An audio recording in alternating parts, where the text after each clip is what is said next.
Hey guys, and welcome back to another YouTube video. In this video, I'll be going through the Gold Coast versus Hawthorn game in which, I guess, Gold Coast just absolutely smashed them in the end. And I guess Sam Flanders went nuts, which was kind of annoying as I had him traded in until the last moment where I wanted Marshall just to make sure of it. And Marshall's still going to be a really good trade in, but to have also the double downgrade was almost the better option, to be honest with you. That would have yielded a lot more cash then, but I almost didn't even consider Graham as I didn't think full break even was going to be needed.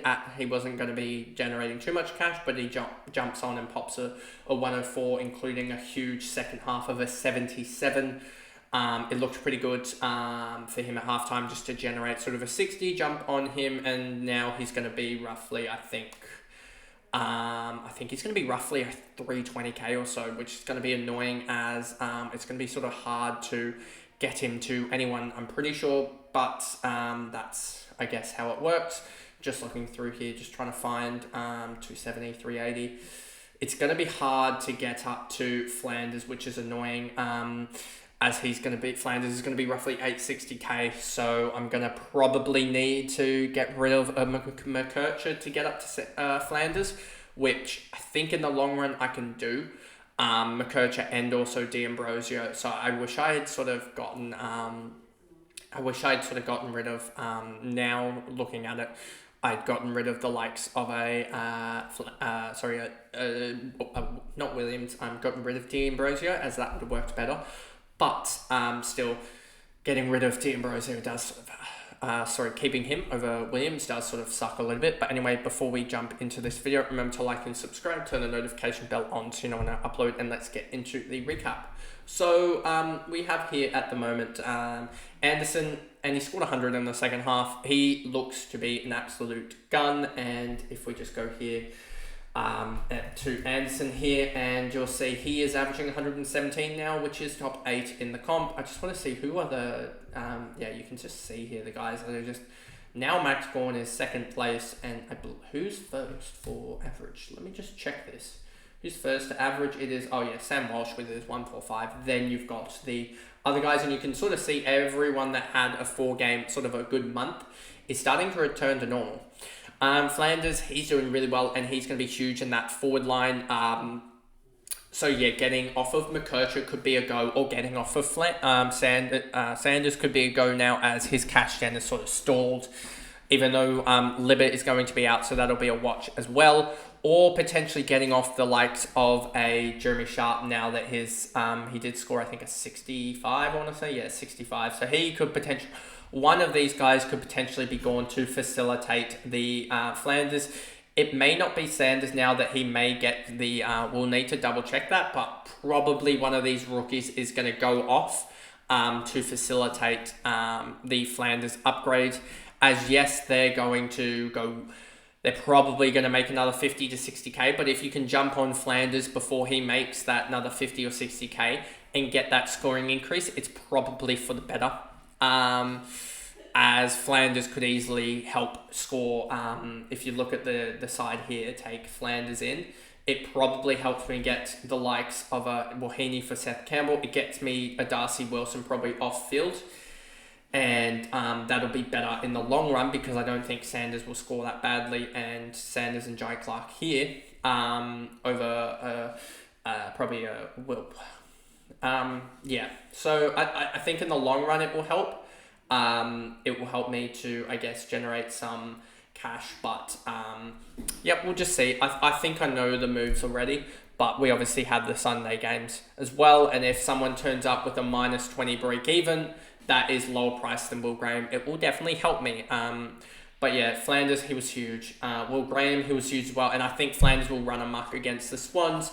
As I don't think they'll really have anyone to go with him, given that McGuinness sort of tried to tag him a little bit, and it worked for about 10 minutes, was it? It didn't work. And so he was on 47 at halftime, which looked good, and then he decided to go off the chain. Graham went off the chain, and I would have liked Graham just score a 70 and stuff, but he'll be the number 1 traded in guy this week. Rao was huge. Miller, 94 again, so he was big. Closey, 94 again. He was huge, and that'll be a huge cash generation. Probably close to about 80 to 90k, so he's going to be that rookie that's going to skyrocket, I think, to 450k very, very quickly. As I think is that back-to-back 94s. I want to just check, and yes, I did have him on the bench. Annoyingly, a 94 and a 95 and a 94. So yeah, he'll be good.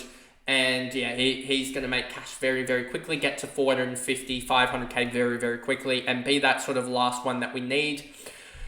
Witts 91, Lukosius 89, Ainsworth, McAndrew, Tom Berry again for those Supercoach people. He did score relatively well, and just checking his Supercoach for those people, an 88 in Supercoach was huge. You can just see Closey in Supercoach went off.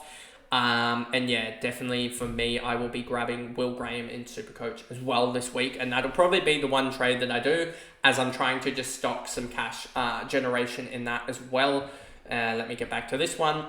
Fiorini 67, King 63, Euland actually did alright 62, but he's not going to have a low enough break even, and he doesn't really have the scoring ability of other people. He may have good job security, but not the best scoring ability. Holman, Collins, Humphrey, Ballard, Swallow, Will Powell, again, not really showing anything, and really he's going to be potentially the guy that drops dramatically. Walter and Reed, really, we knew this, they're not going to be good scoring rookies. Reed will only be a good scoring rookie once Woods retires in about 2 or 3 years. So he's going to actually be the number one ruck in that time. So you're going to have Ethan, you're going to have Reed as well as Green from this draft class, both coming through and probably being the number one ruckman at the same time. Or hopefully we get an offset of a year, because they're going to be good R3s when they do come through. As Reed is averaging, I think, 26, 27. So next year he may be a really good option as an R3, as he should get that status as well. And then Rosa subbed out. Amon 102, he was huge again, showing that that sort of halfback role can be sort of up and down. We've seen it with Martin, we've seen it now with Amon. So yeah, they do sort of have that up and down nature. McGuinness 78, including 3 goals, was weird, to be honest with you, but good on him for kicking the goals in the end. Sicily 71, again, just dropping down in price dramatically. If we just look at Sicily again here, averaging 74 for the year, is already down 157k and missed his break even by 40. And yeah, his break even's only going to probably stay at 111 or so. So he's probably going to dip down now to minus 180k or so. And it is just a waiting game for him with key defenders, to be honest, to get back to help him out. D'Ambrosio is 65, and just look at the Hawthorn scoring, 1102. So yeah, it's a really weird one. D'Ambrosio, a 9 and a 3, showed his scoring ability in the second, was on 41 at halftime, and I thought, okay, he's doing well. Nothing in the third. So yeah, it's annoying. I want to almost actually watch this game just to see what went wrong, as D'Ambrosio probably going to be out for me this week just to facilitate Will Graham. But we'll wait and see on that one. Then you've got here McDonald, Ginnivan, Scrimshaw, Weddle, Impey, Meek, Moore, Chol, Warple, Newcomb, Mitchell. Newcomb with a 40. He's probably... What is he actually averaging now? Newcomb. I said, yeah, this guy might go 100. He's averaging 69. So the funny thing is, you know what's going to be really funny? He's going to be a really good pick next year, just because a 69 average, he's gonna be a good pick next year he's probably going to pick it up. But yeah, a 40 minus 51, that's going to drop him another 35k. And so yeah, he's going to be 700k. So he's probably going to dip quite heavily into the 600s, and actually could be an option if he starts going ton, because he could honestly be 750 with an L3 of 100. That gets us down to Nash, who's not AFL quality, to be honest, at the moment. He butchered the ball last week to inflate his fantasy score, and this week a 38. Ramsden, Huswaite came on 32, so hopefully he plays soon as that, plays a full game soon as he showed he can do it, but a 79 break even was kind of annoying, and he's now going to drop down, I would suggest, to 350 or so. So he may be an option sometime if he can resurrect that break even. Butler, Ward, Frost, Hardwick, and McKenzie also a guy that I thought would do really well, and I don't know whether he was injured or not, or whether he just came off because he was doing horribly.